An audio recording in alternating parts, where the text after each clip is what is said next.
Like that great line from one of Russia's all-time top tour bus movies, High Anxiety. Hey Norton, missing something? Yeah. Okay, November 19th, 2023, the My Effin Life in Conversation tour, which is Geddy Lee's book tour for his autobiography about his life and his time in Rush. Yeah, so we saw them at the State Theater in Cleveland, which is the theater district, or in the theater district just east of downtown. Our first time being there for any event. And it's big and it's ornate. Mm-hmm. You know, it's got a huge balcony, and, you know, I guess they probably do a lot more, you know, formal types of productions rather than just a book talk. But anyway, he's kind of an audience big enough that can fill one. So we went there. There was a bit of a line getting in. I guess I can't remember if there was security, like a concert, but then everyone was kind of lined up getting in. And then they gave us a book when we got there. So I can't remember the exact price, and I wish I kind of kept track of that. Let's say it was $130 a person. So 40 of that was the price of the book. So they gave you a copy when you went in. And then in addition to that, we got a little supplement, like a little booklet that has additional stories and photos and some other memorabilia that didn't make it into the final production or printing of the book. So I guess that was kind of like the little treat that you kind of got along with that. So we lined up, we walked through, we got our book, went and sat down. Actually, no, there was the merch table. So what was the merch table like? So there's just this one small little merch table, and it had I think it had a few posters for the book tour, and then it had, I think, a couple shirts too. We didn't end up getting anything because we didn't really find anything that interesting. Yeah, it didn't speak to, I mean, it wasn't like Rush related, it was Geddy Lee book tour related, but whatever. So they had a little bit of that. And then the production kicked off. So in the past, we weren't too many shows in since he started this, but he had different interviewers for each one. Paul Rudd was an early one. And so before the event began, there was a big projection of a white screen and someone wrote, well, Paul Rudd, ooh, get excited. And then they crossed it out. And then we ended up getting a guy, whose name I actually wrote it down, was Rob Tannenbaum, which we're like, okay, we don't know who you are. Anyway, but he's a music journalist, wrote for like Rolling Stone and other publications. So I guess he had the pedigree to do this interview. It just wasn't like the celebrity that you would hope for, having seen what other events had got. But anyway, so he did the interview with Geddy. So it was a mixture of, you know, Q&A as well as then Geddy taking time to read from the book, which is pretty interesting, because then he could also like add to the stories or whatever the topic was for that. So that was pretty cool. So then there was an intermission. Right? And then what was different after the intermission? So after we come back, there's a different interviewer, and the second interviewer was Donna Halper, who is connected to Rush because she was a music director for WMMS in Cleveland, and she played a lot of Rush for like their first album and sort of brought them to America.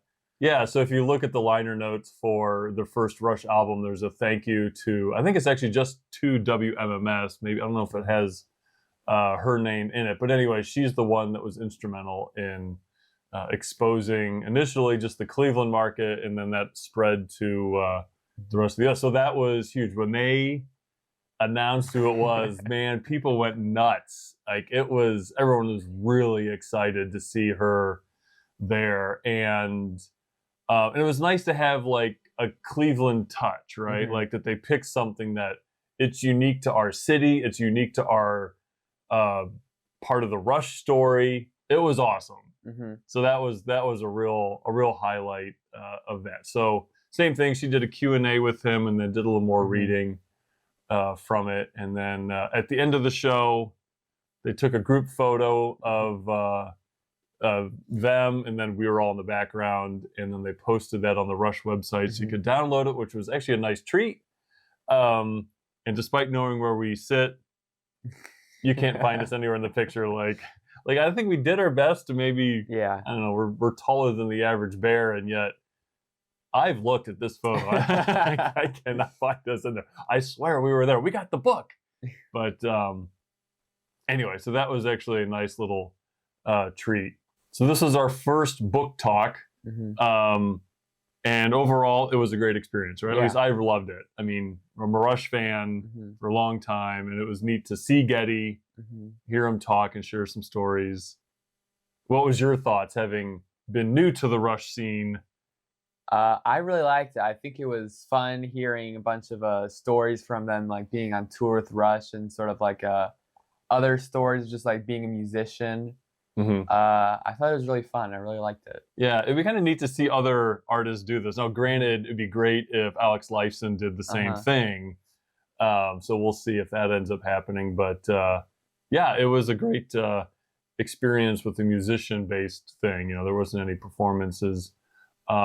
He did, you know what? He did share, because he had some unreleased tracks from his solo album that he had dug up doing his own, you know, kind of research for his book. And so he played one of those at the event. So that was actually kind of neat, a little bit of a treat, because they did like a photo montage, and then the music playing during that was his song. But anyway, so that was fun. I mean, it's the only way to see Rush, or what's left of Rush after the passing of the drummer Neil. But it was a great experience. So I can't say like, oh, I would do it again, because he's not going to tour again. This is kind of a one and done. The merch would have been nice to have something maybe Rush based, but I get it. There's plenty of opportunities to buy that type of stuff. And there was no book signing. There was no opportunity to have your book signed. Now, granted, there was probably a couple thousand people there. For him to sit down, that would have been an all-day event. So I can totally understand that. And I've read the book, and you know, it's not, I won't go into the review, but it was great. So, I mean, there's a lot of awesome stuff in there if you're a fan. So I don't know how a non-fan would react to this event. Would they have been intrigued? Would they have been inspired to read the book? I don't know. All right, so just to kind of review what we had. So the venue, what would you give the venue? I don't know, I guess yellow. It's like, I think it's hard to describe, at least for me, because like this isn't like a typical event I would go to. So yeah, I don't know. I mean, it was good for the event we went to, I guess. I don't know. Yeah, I'd like to see. I mean, I'll give it a green. I mean, it's a very spectacular theater, so it'd be fun to see some of this. Now, whether or not that would mean for a good concert, I have no idea. But I'd be intrigued to go there again. I don't know, see us doing so, but who knows? You never know. It may happen. And then the merch, how would you rank the merch? Red, I don't know. Nothing really interested me. Yeah, red. I mean, I guess I don't know what I expected going in, but it was book themed stuff, and you know, whatever, didn't really speak to us. So a little disappointing, but I guess understandable. And then finally, the overall book event. Green. It was fun. I hope to do something like this again with some other band. That's true. I mean, there's been plenty of new books coming out. I agree. It was a green. It was a real thrill to see Geddy Lee, to hear Rush stories, you know, straight from his mouth.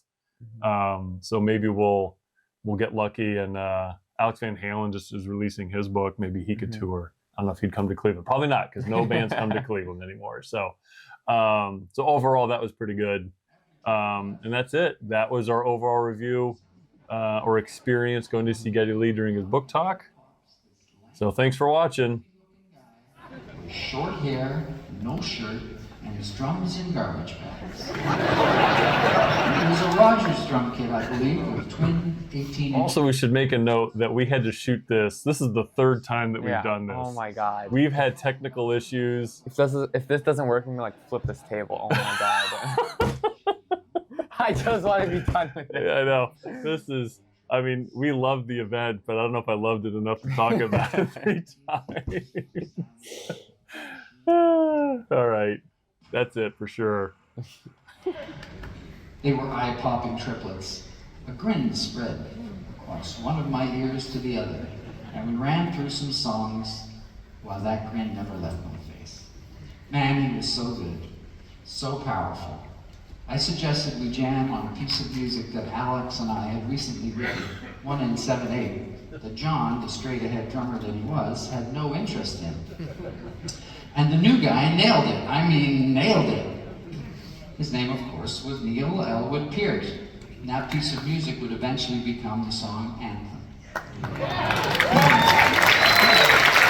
I didn't need to hear